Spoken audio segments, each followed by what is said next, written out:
giving me wind and rain. You're some kind of butterfly. Baby, you give me midnight. You whip up my appetite. Don't leave me here high and dry. Oh, well, I don't wanna jinx it, baby, and twist myself at the spine. Don't wanna overthink it, baby. It's just twist your body and mine. Baby, you give me ice and fire. You're giving me wind and rain. You're some kind of butterfly.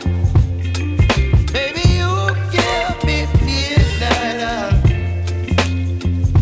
You whip up my appetite. Don't leave me here high and dry. Oh, but I don't wanna jinx it, baby. Let's not get ahead of my time. Oh, but I don't wanna miss you, baby. So I stand up and speak my mind. Oh,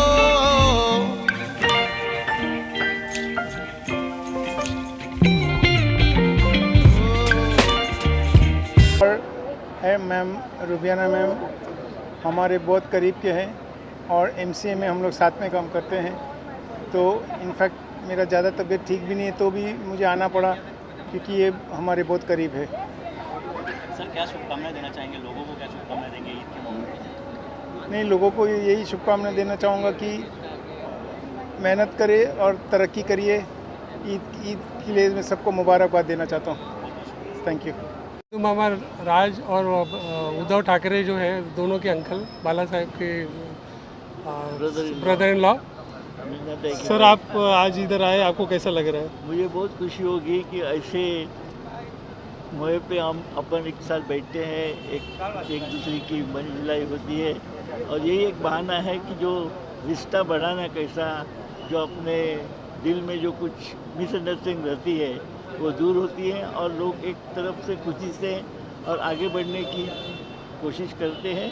और मुझे यही दुआ करता हूँ कि आप सब लोग इसी तरह रहो और महाराष्ट्र में और हिंदुस्तान में एक साथ मिलकर सबको देश को बढ़ाओ।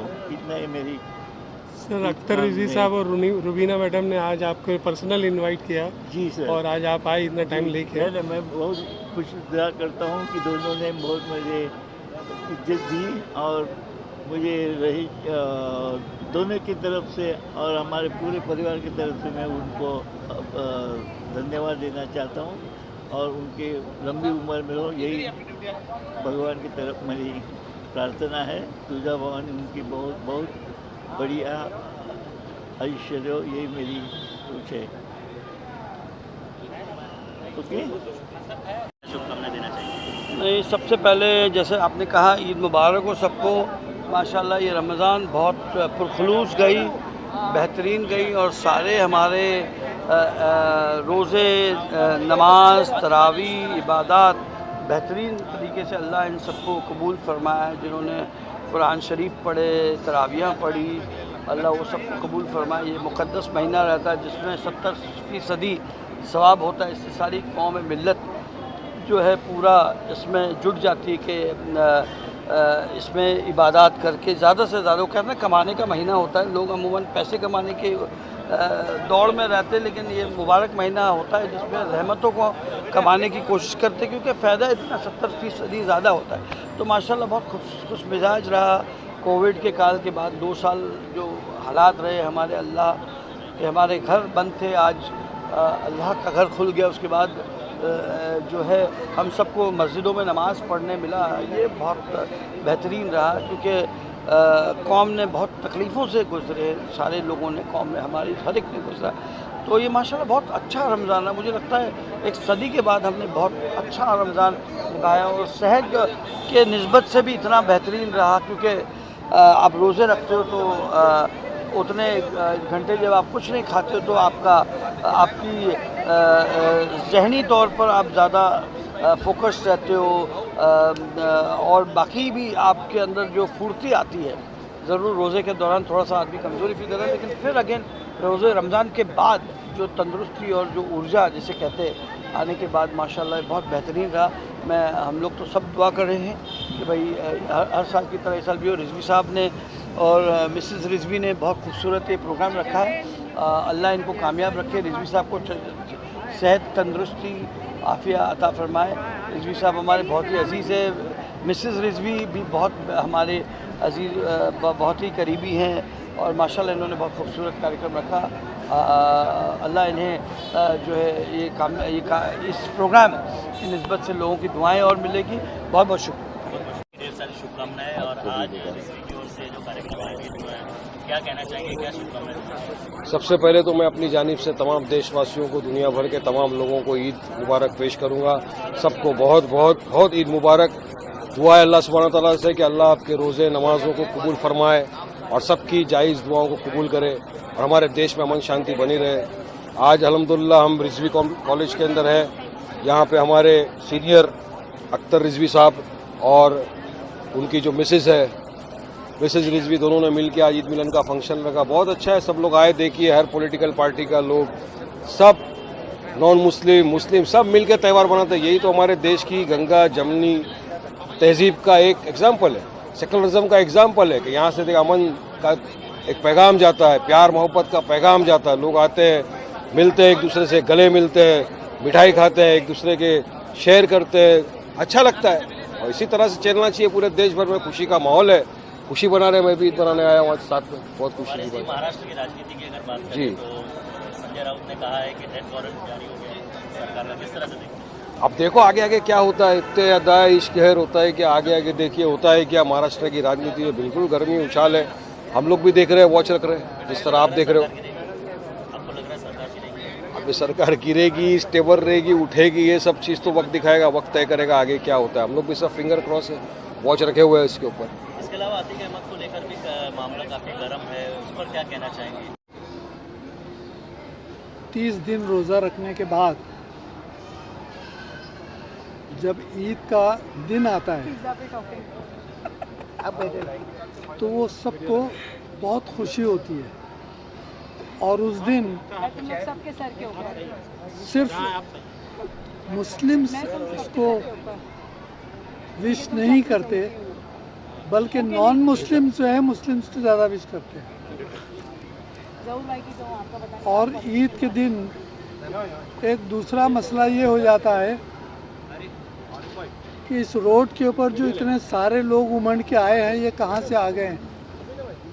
ये बहुत बड़ी ट्रैफिक है, उससे इसकी शोहरत ज़्यादा समझ में आती है। पहले ईद मिलन के प्रोग्राम्स कम हुआ करते थे, लेकिन जैसे जैसे लोग एक दूसरे से मिलने लगे हैं, सोशल गैदरिंग होने लगी है, वैसे ईद के प्रोग्राम्स जो है काफ़ी कामयाब हो गए हैं। अब ये ईद के प्रोग्राम में सिर्फ ऐसा ही नहीं है कि सिर्फ मुस्लिम्स आते हैं, बल्कि नॉन मुस्लिम्स भी आते हैं। तो कम से कम वो हमारी तहज़ीब का एक्सचेंज, हमारे कैरेक्टर का, हमारा बिहेवियर का, हमारे मज़हब के बारे में, हमारे अखलाक के बारे में वो भी जानते हैं कि इस तरह से जो है लोगों से मिला जाता है, लोगों को बग़ैर मज़हब मिल्लत के तफरीक किए हुए एक दूसरे से प्यार किया जाता है। साथ बैठ के खाना खाते हैं, साथ बैठ के हंसी उड़ाते हैं, अपना कीमती समय देते हैं। तो ये हमारे लिए बहुत अच्छा था कि हमने जो है वो इस साल ईद मिलन मनाया। इसके पहले हम लोग इफ्तार डिनर इसी जगह पर तो बहुत सालों तक हम मनाते रहे, लेकिन इसके बाद में जब बारिश का मौसम आ गया था तो हमको जो है ये ओपन स्पेस पे हम लोग इफ्तार का कोई प्रोग्राम नहीं कर पाए। फिर कोरोना की वजह से 2-3 साल कुछ नहीं हुआ। फिर हमने ये तय किया कि ईद मिलन का प्रोग्राम यहाँ करेंगे। ये एजुकेशनल स्पेस है, यहाँ पर हर तरह के लोग और वो सारे लोग जो साल भर एक दूसरे से नहीं मिले, वो इस मौके पर एक दूसरे से आके मिलते हैं, ये बड़ी खुशी की बात है। सर आप क्या कहना चाहेंगे सर? मैं पहले मेरे भाई रिजवी साहब को मुबारकबाद देता हूँ कि आपने बहुत अच्छा किया कि हर कौम मिलत के लोगों को दावत दी। इस नफ़रत के दौर में मैं तो हमारे मुस्लिम भाइयों से हमेशा कहता हूँ कि अगर हम 20 करोड़ लोग साल में एक गैर मुस्लिम से दोस्ती करेंगे तो हमारे 20 करोड़ हमसे नफरत करने वाले नहीं रहेंगे। मैं चाहता हूँ मेरा भाई इस तरह के प्रोग्राम हमेशा करते रहे और हर कौम और मिल्लत के लोगों को ईद मिलन जैसे हमारे लोग दिवाली मिलन करते हैं या कुछ करते हम करते रहे, ताकि ये एक बड़ा अच्छा तरीका रहेगा कौमी एकजुटता का और सब कौमों को एक साथ मिलाने का। खासकर ये दो बड़े कौमें हैं, हिंदू और मुस्लिम।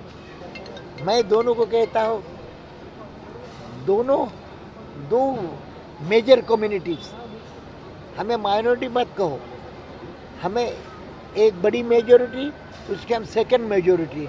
जिस दिन ये दोनों मिल जाएंगे तो 10-20% तो जिसके सामने अच्छे हिंदू 90% अच्छे, उसका 90% मुसलमान भी अच्छे, हम दोनों इन दोनों के सामने बेबस हो जाते हैं। हमारे भी खराब है, लेकिन मैं कहता हूँ दोनों एक साथ आएंगे, हिंदू और मुस्लिम। इस मुल्क के दो बड़े तादाद वाले लोग अगर दोनों को में आ जाते तो मुल्क का मसला ही ख़त्म हो जाएगा। ये मैं आज लोगों को कहना चाहता हूँ। सही है। ईद की ढेर सारी शुभकामनाएं। और आज जो कार्यक्रम आयोजित किया गया रिजवी सर की ओर से, क्या कहना चाहिए? सबसे पहले सबको अस्सलाम वालेकुम, सबको ईद मुबारक। ये दोनों मेरे सरपरस्त हैं, मेरे वालिद के बड़े अजीज़ हैं डॉक्टर अख्तर रिजवी साहब और डॉक्टर पाटंकर साहब, और इनको देख के मुझे अपने वालिद की और भी ज़्यादा याद आती है। और मैं ये बताना चाहता हूँ कि कॉलेज जब खुला था 86 में डॉक्टर साहब 85 में, तो पहले साल में सबसे पहला स्टूडेंट मैं था। माशाल्लाह। मैं इसी कॉलेज का पढ़ा हुआ हूँ, तो मुझे ऐसा लगता है मैं अपने घर आया हूँ। और इससे अच्छी चीज़ क्या महसूस हो सकती है कि आज, पहले मैं स्टूडेंट था, आज मैं स्टेज पे बैठा हूँ। ये ऊपर वाले के और मेरे वालिद की और बुज़ुर्गों की, इन बुज़ुर्गों की दुआओं का नतीजा है। और मैं तहे दिल से सबको, इनका खास करके डॉक्टर साहब का, रुबीना आपा का बहुत बहुत शुक्रगुज़ार हूँ कि उन्होंने मुझे बुलाया, और डॉक्टर आबिद साहब का, डॉक्टर खालिद साहब का, डॉक्टर पाटंकर अंकल का हमारे। And wishing all my brothers across Hindustan